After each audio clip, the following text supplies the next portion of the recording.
Height one వీడియోలోకి వెళ్ళే ముందు స్మాల్ రిక్వెస్ట్. ప్రజెంట్ మన ఇన్స్టాగ్రామ్ పేజ్ కూడా అయితే ఉందన్నమాట. ఇన్స్టాగ్రామ్ పేజ్ని ఎవరన్నా ఫాలో అవ్వకపోతే కంపల్సరీ ఫాలో అవ్వండి. అండ్ మీకు ఏ చిన్న డౌట్ ఉన్నా నాకు ఇన్స్టాగ్రామ్ పేజ్ అయితే మీరు మెసేజ్ చేయొచ్చు. ఇన్స్టాగ్రామ్ పేజ్ని ప్రతి ఒక్కరు కూడా ఫాలో అయినా మెసేజ్ చేయండి. అప్పుడే నాకు మీ మెసేజ్ డిస్ప్లే అవుతాయి అండ్ రిప్లై ఇవ్వగలను అనమాట. ఇక మెయిన్ టాపిక్ వెళ్దాం బ్రదర్. మనకు union public service commission UPSC నుంచి మనకు ఒక బంపర్ నోటిఫికేషన్ రావడం అయితే జరిగింది. ఈ నోటిఫికేషన్ మనకు అసిస్టెంట్ కమాండెంట్ ఆఫీసర్ స్థాయి పోస్టులు అయితే భర్తీ చేస్తూ ఉన్నారు. దీనికి వచ్చేసి మనకు ఎవరైతే సెలెక్ట్ అవుతారో వాళ్ళ లైఫ్ అనేది సెట్ అవుతుంది. ఈ నోటిఫికేషన్కి ఆంధ్ర అండ్ తెలంగాణ వాళ్ళు కూడా అప్లై అయితే చేసుకోవచ్చు. అమ్మాయిలు అండ్ అబ్బాయిలు ఇద్దరు కూడా అప్లై అయితే చేసుకోవచ్చు అనమాట. అండ్ దీని ఎగ్జామ్ సెంటర్స్ కూడా మన ఆంధ్ర అండ్ తెలంగాణలో అయితే ఉంటుంది కాబట్టి కంపల్సరీ మీరు అప్లై అయితే చేసుకున్న క్వాలిఫికేషన్ అంటే ఏజ్ లిమిట్ ఉన్నటువంటి వాళ్ళు. ఇప్పుడు ఏడోలో వచ్చేసి క్వాలిఫికేషన్ ఏంటి, సెలక్షన్ ప్రాసెస్ ఏ విధంగా ఉంటుంది, ఏజ్ లిమిట్ ఏంటి, అండ్ హైట్ ఎంత ఉండాలి, ఎగ్జామ్ ప్యాటర్న్ ఏంది, అండ్ ఎగ్జామ్ డేట్ ఎప్పుడు, apply starting date and apply last date ప్రతిదీ మీకు పిన్ టు పిన్ అయితే ఎక్స్ప్లెయిన్ చేయడానికి అయితే ట్రై చేస్తాను. కాబట్టి ఎవరైతే చూడడానికి క్లిక్ చేసినటువంటి ప్రతి ఒక్కరు కూడా వీడియోని ఎన్వర్డ్ చూడండి. చూసిన తర్వాత మీకు ఏజ్ లిమిట్ క్వాలిఫికేషన్ అప్లై అయితే చేసుకోండి. అండ్ వీడియోస్ చూస్తున్నటువంటి ప్రతి ఒక్కరికి ఇంకొక స్మాల్ రిక్వెస్ట్ ఏంటంటే, చాలామంది వీడియోస్ని చూస్తున్నారు కానీ లైక్ చేయకుండా వెళ్ళిపోతున్నారు. మీరు ఒక లైక్ చేసినంత మా చాలా కొద్దిగా బూస్ట్ అప్ అయితే ఉంటుంది. అండ్ ఇటువంటి జూన్ అప్డేట్స్ కూడా కావాలంటే కూడా మన ఛానల్ని సబ్స్క్రైబ్ చేసుకొని పక్కన బిల్ అయితే యాక్టివేషన్ అయితే పెట్టుకోండి బ్రదర్. ఇక మెయిన్ వెళ్దాం బ్రదర్. మనకు యూపీఎస్ నుంచి వచ్చినటువంటి అసిస్టెంట్ కమాండెంట్ నోటిఫికేషన్ వచ్చేసి ఇదేనమాట. ఇక్కడ మీరు చూసుకుంటే union public service commission date చూసుకున్నట్టే మనకు March 5, 2025 జస్ట్ ఇప్పుడే రావడం అయితే జరిగింది అనమాట. ఒక 10 minutes అవుతుంది. అండ్ ఇక్కడ మీరు చూసుకుంటే ముందుగా last date for submission application వచ్చేసి మనకు March 25, 2025 మనకు ఈ నెల 25వ తేదీ వరకు అప్లై చేసుకోవచ్చు. అంటే మనకు కేవలం 20 days మాత్రమే అప్లై చేసుకోవడానికి అయితే టైం అయితే ఇవ్వడం అయితే జరుగుతుంది. మీరు అప్లై చేయాల్సిన వెబ్సైట్ లింక్ వచ్చేసి www.upsc.gov.in అనే వెబ్సైట్లో మాత్రమే మీరు అప్లై అయితే చేసుకోవాల్సి ఉంటుంది అనమాట.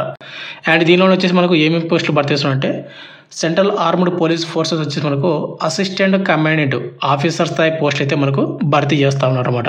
ఇక నెక్స్ట్ ముందుగా వచ్చేసి మనకు వేకెన్సీ డీటెయిల్ చూసుకున్నట్టే మనకు ఓవరాల్గా ఈ నోటిఫికేషన్లో 357 అసిస్టెంట్ కమాండెంట్ పోస్ట్ అయితే భర్తీ చేస్తూ ఉన్నారు. అయితే మనకు సిఐపిఎఫ్ కదా, సెంట్రల్ ఆర్మ్డ్ పోలీస్ ఫోర్సెస్లోన మనకు చాలా రకాలు ఉన్నటువంటి ఫోర్స్లు ఉంటాయి అనమాట. అంటే మనకు బిఎస్ఎఫ్, సిఆర్పిఎఫ్, సిఐఎస్ఎఫ్ అని ఇట్లా మనకు బిఎస్ఎఫ్లోన 24 అసిస్టెంట్ కమాండెంట్ పోస్టులు, సిఆర్పిఎఫ్లోన 204 పోస్టులు, సిఐఎస్ఎఫ్లోన 92, ఐటీబీపీలోన 4 అండ్ ఎస్ఎస్బిలోన మనకు 33 అసిస్టెంట్ కమాండెంట్ పోస్ట్ అయితే భర్తీ చేస్తూ ఉన్నారు. అండ్ మళ్ళీ చెప్తున్నాం బ్రదర్, నేను ఇలా చెప్తున్నందుకు ఏమనుకోకండి, ఎందుకంటే ఈ జాబ్ రావడం చాలా కష్టం. బట్ వన్స్ మీకు ఇటువంటి జాబ్ అనేది వచ్చిందంటే కనుక ఎస్ఎస్జిడి కానిస్టేబుల్ కూడా మీకు పనికిరాదనమాట. అంటే ఈ జాబ్ అనేది అసిస్టెంట్ కమాండెంట్ కాబట్టి హై ర్యాంకు ఆఫీసర్ స్థాయి పోస్టులు కాబట్టి మీ లైఫ్ అనేది సెట్ అవుతుంది. బట్ ఏంటంటే ఈ జాబ్ కొట్టడం అంత ఈజీగా అయితే కాదు, బాగా హార్డ్ వర్క్ చేయాలి, బాగా ప్రిపేర్ అవ్వాలి. కాబట్టి అది మీరు మైండ్లో పెట్టుకొని జాబ్ కొట్టాలి అనుకున్నటువంటి వాళ్ళు మాత్రమే అప్లై అయితే చేసుకోండి. ఇక నెక్స్ట్ మనకు అప్లికేషన్ ఫీజు చూసుకున్నట్లయితే ముందుకు వచ్చేసి ఫీమేల్ వాళ్ళు ఎవరైతే గర్ల్స్ ఉన్నారో అండ్ అదేవిధంగా ఎవరైతే ఎస్సీ వాళ్ళు కానీ ఎస్టీ వాళ్ళు కానీ ఎవరైతే ఉన్నారో వీళ్ళు ఎటువంటి పేమెంట్ చేయాల్సిన అవసరం అయితే ఉండదు. ఇక రిమైనింగ్ కేటగిరీ వాళ్ళు ఎవరైతే ఉన్నారో యూఆర్ కానీ ఏడబ్ల్యూఎస్ కానీ ఓబీసీ కేటగిరీ బాయ్స్ ఎవరైతే ఉన్నారో వాళ్ళు ఖచ్చితంగా 200 రూపాయలు అనేది మీరు పేమెంట్ అయితే చేసుకోవాల్సి ఉంటుంది. ఈ పేమెంట్ అనేది మీరు ఆన్లైన్ ద్వారా మాత్రం మీరు పేమెంట్ చేసుకోవచ్చు.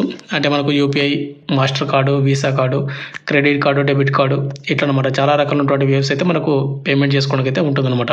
ఇక నెక్స్ట్ ఈ నోటిఫికేషన్కి ఎవరైతే అప్లై చేస్తున్నారో వాళ్ళకి ముందుగా ఫిజికల్ స్టాండర్డ్ చూసుకున్నట్టయితే అంటే హైట్ అండ్ చెస్ట్ ఎంత ఉండాలని చూసుకున్నట్టయితే ముందుగా వచ్చేసి మనకు మేల్ వాళ్ళ హైట్ అనేది 165 సెంటీమీటర్లు అనేది ప్రతి క్యాస్ట్ వాళ్ళు అయితే ఉండాల్సి ఉంటుంది అనమాట. ఇక ఉమెన్ కేటగిరీ వచ్చేసి 157 సెంటీమీటర్ అయితే ఉండాలి. ఇక చెస్ట్ విషయానికి వస్తే ఇది ఓన్లీ మేల్ వాళ్ళకి మాత్రమే. నార్మల్ ఉన్నప్పుడు 81 సెంటీమీటర్లు, బ్రీతింగ్ తీసుకుంటే కన్నా 5 సెంటీమీటర్స్ అనమాట, 86 సెంటీమీటర్లు అయితే ఉండాల్సి ఉంటుంది. ఇక వెయిట్ వచ్చేసి మేల్ వాళ్ళు 50 కేజీల కంటే తక్కువ అయితే ఉండకూడదు. అండ్ అమ్మాయిలు వచ్చేసి 46 కేజీల కంటే తక్కువ అయితే ఉండకూడదు అనమాట. కాబట్టి ఇది ఒకసారి చూసుకోండి. అయితే ఇక్కడ మనకు ఎస్టీ రిలాక్సేషన్ ఉంటుందంటే కనుక హైట్ రిలాక్సేషన్ కూడా ఎస్టీ వాళ్ళకు అది ఎటువంటిది అయితే ఇక్కడ వాళ్ళు మెన్షన్ చేయలేదు. కాబట్టి మీరు ఏదైతే 165 సెంటీమీటర్లు మేల్ వాళ్ళు, 157 సెంటీమీటర్లు అమ్మాయిలు అయితే హైట్ అయితే ఉంటే కానీ అప్లై అయితే చేసుకోండి. ఇక నెక్స్ట్ వచ్చేసి మనకు ఈ నోటిఫికేషన్కి అప్లై చేసినటువంటి ప్రతి ఒక్కరికి సెలక్షన్ ప్రాసెస్ అనేది ఏ విధంగా ఉంటుందంటే కనుక ముందుగా వచ్చేసి మనకు ఎగ్జామినేషన్ అయితే కండక్ట్ చేస్తారన్నమాట. ఈ ఎగ్జామినేషన్కి వచ్చేసి August 3, 2025 ఈ డేట్లో మీకు ఎగ్జామ్ అయితే కండక్ట్ అయితే చేస్తూ ఉన్నారు. కాబట్టి మీరు ఈ ఎగ్జామ్ డేట్ మీరు మైండ్లో పెట్టుకొని బాగా ప్రిపేర్ అవ్వండి బ్రదర్, ఈ నోటిఫికేషన్ అప్లై చేసినటువంటి వాళ్ళు. అయితే ఈ ఎగ్జామ్ వచ్చేసి మనకు పేపర్ 1 అండ్ పేపర్ 2 అయితే కండక్ట్ అయితే చేస్తారు. పేపర్ 1 వచ్చేసి మార్నింగ్ 10 గంటల నుండి మధ్యాహ్నం 12 గంటల వరకు, అంటే ఓవరాల్గా మీకు 2 hours అయితే మీకు ఎగ్జామ్ అయితే ఉంటుంది. అండ్ పేపర్ 2 వచ్చేసి అదే రోజు మీకు మధ్యాహ్నం 2 గంటల నుండి ఈవినింగ్ 5 గంటల వరకు మీకు ఎగ్జామ్ అయితే కండక్ట్ అయితే చేస్తున్నారు. కాబట్టి మీరు పేపర్ 1 అండ్ పేపర్ 2 అయితే బాగా ప్రిపేర్ అవ్వండి బ్రదర్. ఒకటే రోజే ఎగ్జామ్ అయితే కండక్ట్ అయితే చేస్తారు. ఇక్కడ పేపర్ 1కి వచ్చేసి ఏమేమి ఉంటుందంటే జనరల్ ఎబిలిటీ అండ్ ఇంటెలిజెన్స్ నుంచి మనకు 250 మార్కులకు క్వశ్చన్ పేపర్ అయితే రావడం జరుగుతుంది.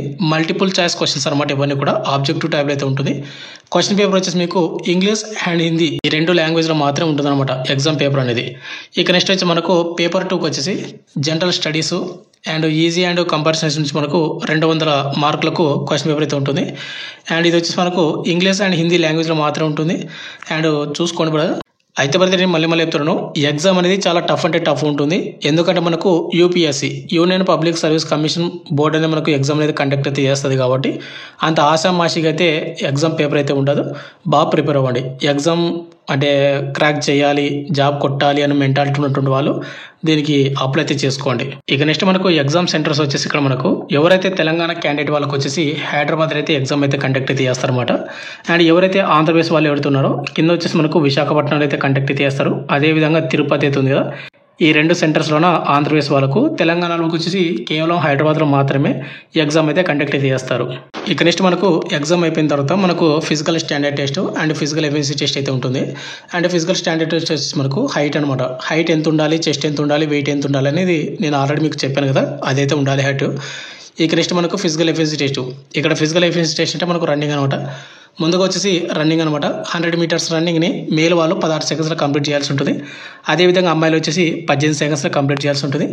అండ్ 800 మీటర్స్ రన్నింగ్ని 3 నిమిషాల 45 సెకండ్స్లో మేల్ వాళ్ళు కంప్లీట్ చేయాలి. అదేవిధంగా అమ్మాయిలు వచ్చేసి 4 నిమిషాల 40 సెకండ్స్లో కంప్లీట్ చేయాల్సి ఉంటుంది అనమాట. అండ్ లాంగ్ జంప్ వచ్చేసి 3.5 మీటర్స్ మేల్ వాళ్ళు అండ్ మనకు 3 ఛాన్స్లు అయితే ఇప్పుడైతే జరుగుతుంది. అండ్ అదేవిధంగా గర్ల్స్కి వచ్చేసి లాంగ్ జంప్ అనేది 3.0 మీటర్స్ అనమాట. 3 మీటర్స్ 3 ఛాన్స్లు అయితే ఇప్పుడైతే జరుగుతుంది. ఇక అదేవిధంగా మీకు షార్ట్ పుట్ కూడా ఉంటుంది అనమాట. 7.2 kg సంబంధించినటువంటి షార్ట్ పుట్ 4.5 మీటర్స్ అని మీరు షార్ట్ పుట్ అయితే వేయాల్సి ఉంటుంది అనమాట. దీన్ని కూడా మీకు 3 ఛాన్స్లు అయితే ఇవ్వడం అయితే జరుగుతుంది. అయితే ఇక్కడ మీకు షార్ట్ పుట్ అనేది కేవలం మేల్ వాళ్ళకి మాత్రమే ఉంటుంది, అమ్మాయిలకు వచ్చేసి లేదనమాట. ఇదైతే ఒకసారి చూసుకోండి బ్రదర్. ఇక రన్నింగ్ ఇవన్నీ కూడా అయిపోయిన తర్వాత మీకు స్టేజ్ 3 వచ్చేసి ఏముంటుంది అంటే కనుక మనకు ఇంటర్వ్యూ అండ్ పర్సనల్ టెస్ట్ అయితే ఉంటుంది అనమాట. అంటే ఒక ఇంటర్వ్యూ అయితే కండక్ట్ అయితే చేస్తారు. ఈ ఇంటర్వ్యూ అండ్ పర్సనల్ టెస్ట్ వచ్చేసి మీకు 150 మార్కులకు అయితే కండక్ట్ అయితే చేయడం అయితే జరుగుతుంది. ఇది కూడా వెరీ వెరీ ఇంపార్టెంట్ అనమాట మీకు జాబ్ రావడానికి. అండ్ ఇది అయిపోయిన తర్వాత మీకు మెడికల్ టెస్ట్ అయితే ఉంటుంది అనమాట. ఈ మెడికల్ టెస్ట్ అయిపోయిన తర్వాత మీకు final selection and merit list అయితే ఉంటుంది. ఈ ఫైనల్ సెలక్షన్ అండ్ మెరిట్ లిస్ట్లో ఎవరి పేరు అయితే ఉంటుందో వాళ్ళకు అసిస్టెంట్ కమాండెంట్గా మీకు ఉద్యోగం అనేది ఇవ్వడం అయితే జరుగుతుంది. కాబట్టి ఎవరైతే అప్లై చేస్తున్నారో వాళ్ళందరూ కూడా ఈ సెలక్షన్ ప్రాసెస్ని మీరు గుర్తుపెట్టుకొని దీని తగ్గట్టు మీరైతే ప్రిపేర్ అవ్వండి. వెరీ వెరీ ఇంపార్టెంట్ వచ్చేసి ఏంటంటే ఎగ్జాము అండ్ ఇంటర్వ్యూ అనమాట. ఈ 2 అనేది మీకు వెరీ వెరీ ఇంపార్టెంట్. ఇక నెక్స్ట్ మనకు ఎలిజిబిలిటీ కండిషన్స్ ఒకసారి చూసుకుంటే మనకి ఎవరు అప్లై చేసుకోవచ్చు అంటే నేషనాలిటీ ఇండియన్ సిటిజన్స్ ఎవరైతే ఉన్నారో వాళ్ళందరూ కూడా అప్లై చేసుకోవచ్చు. వాటిలో మన ఆంధ్ర అండ్ తెలంగాణ వాళ్ళు కూడా ఉన్నారు కాబట్టి అమ్మాయిలను అప్లై అయితే చేసుకోవచ్చు అనమాట. కింద చూసుకుంటే మనకు both male and female candidates are eligible అని ఇక్కడ మనకు మెన్షన్ చేసినమాట. కాబట్టి ఇద్దరు కూడా అప్లై చేసుకోండి. ఇక నెక్స్ట్ మనకు ఏజ్ లిమిట్ విషయానికి వస్తే కనుక ఆగస్టు 1, 2025 అయితే మీ ఏజ్ అయితే కౌంట్ అయితే చేస్తారు. ప్రతి ఒక్కరు కూడా మినిమం ఏజ్ అనేది 20 సంవత్సరాలు అయితే ఉండాలి. మ్యాక్సిమం ఏజ్ వచ్చేసి 25 ఇయర్స్ అనమాట. 20 నుండి 25 సంవత్సరాలు ఉన్నటువంటి యూఆర్ ఈడబ్ల్యూఎస్ అప్లై చేసుకోవచ్చు. ఇక అదేవిధంగా ఎవరైతే ఎస్సీ ఎస్టీ వాళ్ళు ఉన్నారో 20 నుండి 30 సంవత్సరాలకు అప్లై చేసుకోవచ్చు. ఇక అదేవిధంగా ఓబీసీ క్యాండిడేట్ వాళ్ళు ఎవరైతే ఉన్నారో వాళ్ళు 28 సంవత్సరాలకు అప్లై చేసుకోవచ్చు అనమాట. ఎందుకంటే ఎక్స్ట్రా వాళ్ళకు 3 ఇయర్స్ అనేది ఏజ్ రిలాక్షన్ అయితే రావడం అయితే జరుగుతుంది. ఈ ఏజ్ లిమిట్ ఉన్నటువంటి ప్రతి ఒక్క క్యాండిడేట్ వాళ్ళైతే అప్లై చేసుకోండి బ్రదర్. ఇక లాస్ట్లో వచ్చేసి మనకు ఎడ్యుకేషన్ క్వాలిఫికేషన్. ఈ నోటిఫికేషన్కి అప్లై చేసుకోవాలంటే కంపల్సరీ మీరు బ్యాచిలర్ డిగ్రీ అయితే కంప్లీట్ చేసుకొని ఉండాలి. ఈ బ్యాచిలర్ డిగ్రీ కంప్లీట్ చేసుకున్నటువంటి ప్రతి ఒక్క క్యాండిడేట్ వాళ్ళు అప్లై చేసుకోవచ్చు. అంటే బీటెక్ బీ ఫార్మసీ కూడా వాళ్ళు చేసుకోవచ్చు, అంటే చేసుకోవడానికి అవకాశం అయితే ఉంటుందన్నమాట. అండ్ అదేవిధంగా ఎవరైనా ఫైనల్ ఇయర్ చదువుతున్నటువంటి వాళ్ళు కూడా అప్లై చేసుకోవచ్చు, అంటే అప్లై చేసుకోవచ్చు. ఇక ఫైనల్గా వచ్చేసి ఇంతే బ్రదర్, మనకు UPSC union public service commission నుంచి వచ్చినటువంటి అసిస్టెంట్ కమాండెంట్ నోటిఫికేషన్ డీటెయిల్స్ అయితే కంప్లీట్ డీటెయిల్స్ చెప్పాను అనుకుంటాను. మీకు ఇంకా ఏమైనా డౌట్ కనుక కింద కామెంట్ అయితే చేయండి. లేదు నాకు ఇన్స్టాగ్రామ్ పేజ్లో మీరు మెసేజ్ చేస్తుంటే కూడా ఇన్స్టాగ్రామ్ పేజ్ని ఫాలో అయ్యి నాకు అక్కడ కూడా మీరు మెసేజ్ చేసి అనమాట. Thank you.